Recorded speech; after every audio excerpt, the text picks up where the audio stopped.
ऋषि, युवावस्था में हमें धन की प्राप्ति के लिए ही यत्न करना चाहिए या भक्ति मार्ग में चलते हुए जो ईश्वर द्वारा प्रदान किया गया है उसी में संतोष कर लेना चाहिए। ये तो बहुत उत्तम बात है।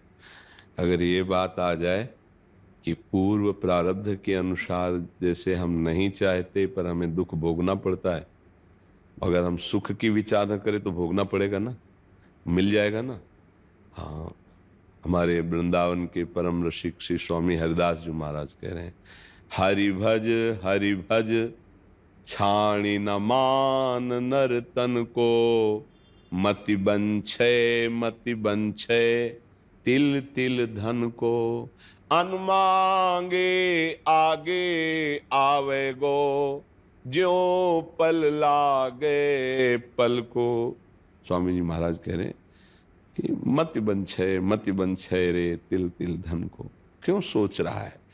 कोई सोचता है मुझे दुख मिले, बलात् भोगना पड़ता है, क्योंकि प्रारब्ध है अशुभ कर्मों का। तो शुभ कर्मों का जब फल आएगा तो सुख सुविधा उन्नति इसका सब विधान बन जाएगा। आप तो ये बहुत बढ़िया होगा अगर ऐसा मान ले, जैसे दूसरी बात कही, जथा लाभ संतोष सदा, काहू सो कछु न चाहूंगा, प्रभु से भी कुछ नहीं चाहूंगा। आप जैसे विधान से रखोगे मैं वैसे रखूंगा अपने जीवन को, अपने मन को, अपनी इंद्रियों को। बस आपका स्मरण न छूटे, आपका भजन न छूटे। तो आप समझो, नाम जब चल रहा है, भगवत स्मरण चल रहा है, तो ये सांसारिक लौकिक भोगों की तो बात जाने दो, अनंत महिमाशाली भगवान को अधीन कर सकता है जो, फिर रिद्धियां सिद्धियां लोक लोकांतर के सुखों की तो बात जाने दो। सुमिर पवन सुत पावन नामू, अपने बस कर राखे रामू। वही नाम है, वही नाम है, कोई दूसरा नाम नहीं। जो बड़े बड़े सिद्ध महापुरुष नाम के आनंद में डूबे, वही नाम है। बस हम नाम को पकड़ लें, पक्का विश्वास कर लीजिए।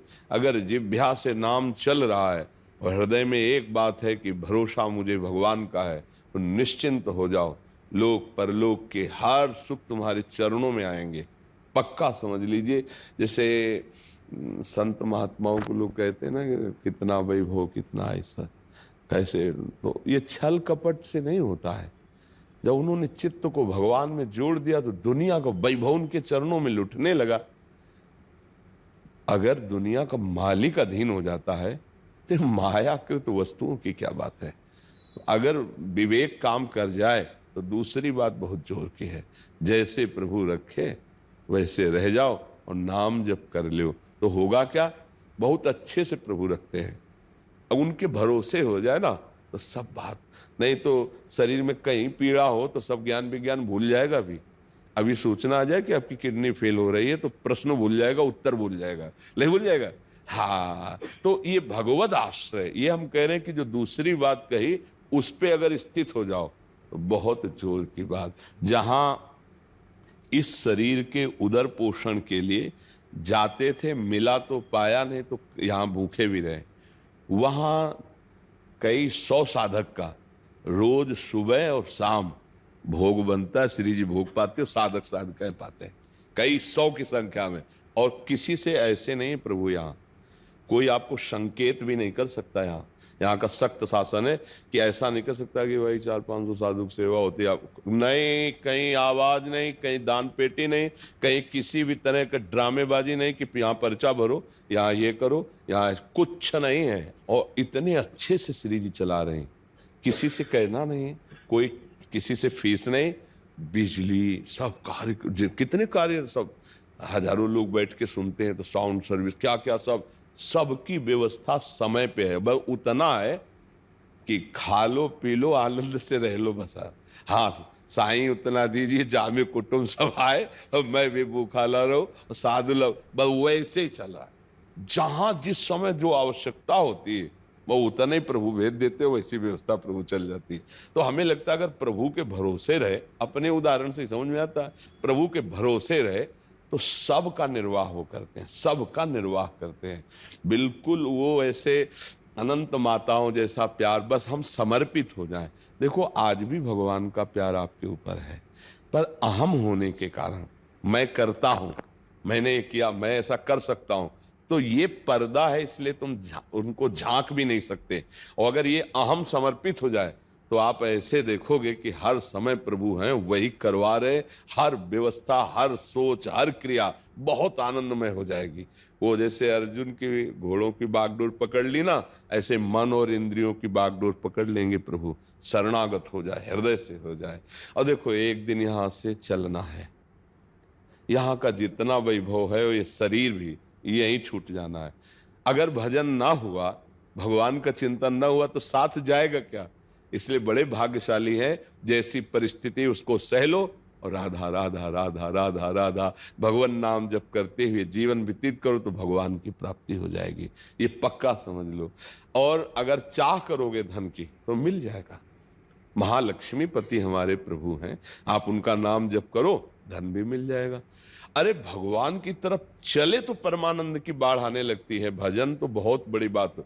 ध्रुव जी ने जब पिता की गोद में बैठना चाहा, तो सुरुचि माता जो थी, उनके मन में अच्छा नहीं लगा कि ये सुनीति का बेटा, सौत का बेटा, और मेरे सामने राज सिंहासन में विराजमान महाराज की गोद में बैठे। झिड़क दिया और कहा, तू इस लायक नहीं, जा पहले तप करो, मेरे गर्भ से प्रकट हो, फिर सिंहासन में बैठने लायक होगा। माता सुनीति से रोकर बोले। तो माता ने कहा, बेटा ठीक ही कहा है, क्योंकि महाराज मुझे इस समय दासी भी नहीं मानते, पत्नी की तो बात क्या, क्योंकि सुरुचि में आसक्त थे। इसलिए बेटा तू नारायण का भजन कर, वही तुझे जो चाहोगे पूरा। निकल पड़े। 5 वर्ष के बाद आगे देवर्षि नारद जी, बेटा किस लिए तुम जा रहे हो? देखो समझना, अभी भजन नहीं हुआ, किस लिए जा रहे हो? ऐसा ऐसा ऐसा। अरे अभी चल के उत्तानपाद महाराज को आदेश करूंगा, पूरे सिंहासन का उत्तराधिकारी अभी इसी क्षण। ध्रुव जी को लगा अभी तो भजन भी शुरू नहीं किया और उत्तराधिकारी बुलाने की बात आ गई। जहां गोद में बैठने नहीं दिया गया, उस सिंहासन में बैठने की बात। तो उन्होंने कहा, नहीं महाराज, मैं क्षत्रिय राजकुमार हूं, एक बार निश्चय जो कर लिया, अब कर लिया, अब वापस नहीं लौटूंगा। तो उनका जंगल में बहुत भय है, सिंह, चीता, राक्षस जन, मच्छर, क्या क्या परेशान। तुम राज बोले, महाराज ना प्रलोभन और ना भय, इनसे मैं डिगने वाला नहीं हूं। तो चेला पक्का, तो गुरु मंत्र दे दिया है हले, और भगवान का साक्षात्कार 6 महीने में कर लिया। गुरु कृपा से 6 महीने में ध्रुव जी ने भगवत साक्ष, और वो पद प्राप्त किया जो आज तक किसी ने नहीं प्राप्त किया, अटल पद भी प्राप्त। तो अगर चाह करे तो फिर अन्य प्रलोभन और अन्य भयों में ना फंसे, तो जो चाहेगा वो भगवान दे देंगे, पक्का समझ लो। हम लोग फिसड्डी हैं, फिसल जाते हैं। दृढ़ विश्वास नहीं हो रहा। हाँ, जैसे महान सुख प्राप्ति के लिए चले आप, तो अब अल्प सुख में आपको सौदा नहीं करना है। अगर सिंहासन में बैठने की बात में सौदा हो जाता तो अटल पदवी नहीं मिलती। तो भूमा सुख का, भगवत सुख का, भगवत कृपा पात्र कभी सौदेबाजी में नहीं फंसता। माया सौदा करती है, ये भोग लो, ये ले लो, ये देख लो, ये सूंघ लो, ये छू लो, ये बन जाओ, ये उपाधि ले लो। उपासक नहीं। न पारमेष्ठम न महेंद्रधिष्णम न सार्वभौमम न रसाधिपत्यम न योग सिद्धि अपुनर्भवम। नहीं चाहिए मुझे, मेरे प्रभु का भजन चिंतन और उनके द्वारा दी हुई व्यवस्था चाहिए, माया के द्वारा नहीं। बने तो रघुवर ते बने और बिगड़े तो भरपूर, तुलसी औरन ते बने ताबली में पेदू। ये निष्ठावान महान महान सुख का भोक्ता बनता है। ये अल्प सुखों में फंसे हुए अपने लोग हैं। इसलिए पहले देखो, जब कोई ऋषि मुनि तपस्या करते थे ना, तो बड़ी दिव्यताएं आती थी उनको गिराने के लिए, दिव्य अप्सरा, ऐसी रिद्धियां सिद्धियां। तो अब जैसे ये है कि अब नहीं आती है, तो उतना हम लोग चढ़ ही नहीं पाते हैं, पहले ही फिसल जाते। अगर 100 रुपए में राजी हो गए तो करोड़ की चेक देने की जरूरत क्या है कि नहीं? तो अब हम लोग यही मृत्यु लोक के भोगों में फिसल गए।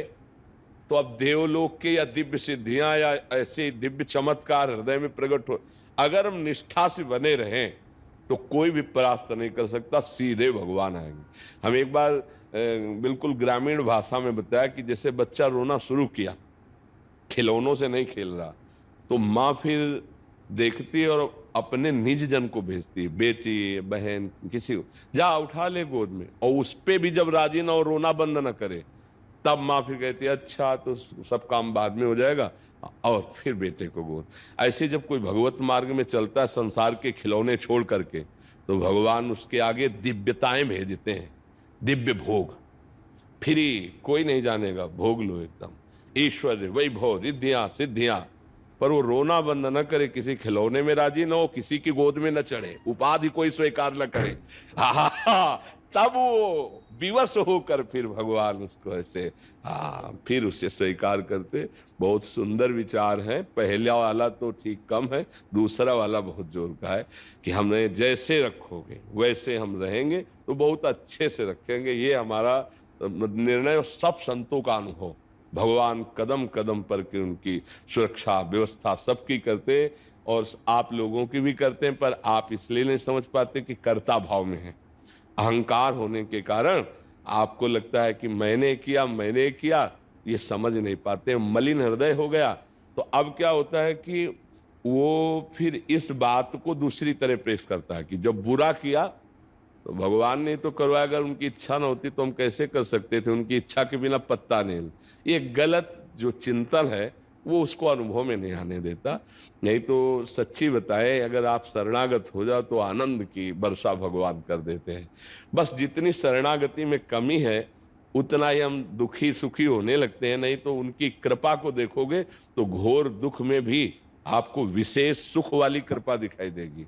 माता कुंती ने इसीलिए भगवान जब चले तो यही मांगा कि कदम कदम पर हमें विपत्ति प्रदान करो, दुख प्रदान करो। क्यों? क्योंकि दुख में तुम हमारी तरफ भाग के आ रहे थे, और सुख आया तो तुम पीठ दिखा के द्वारिका जा रहे हो। ऐसा सुख नहीं चाहिए हमें, वो दुख चाहिए जिसमें आपको पुकारूं और आप दौड़ते नजर आए। इसलिए आनंदित रहो, दुख को सहना सीखो। सुख में फूलो नहीं और दुख में भूलो नहीं। कुछ क्षण के लिए दुख है, रात्रि है तो दिन आएगा, और दिन है तो फूलो नहीं, रात्रि आने वाली।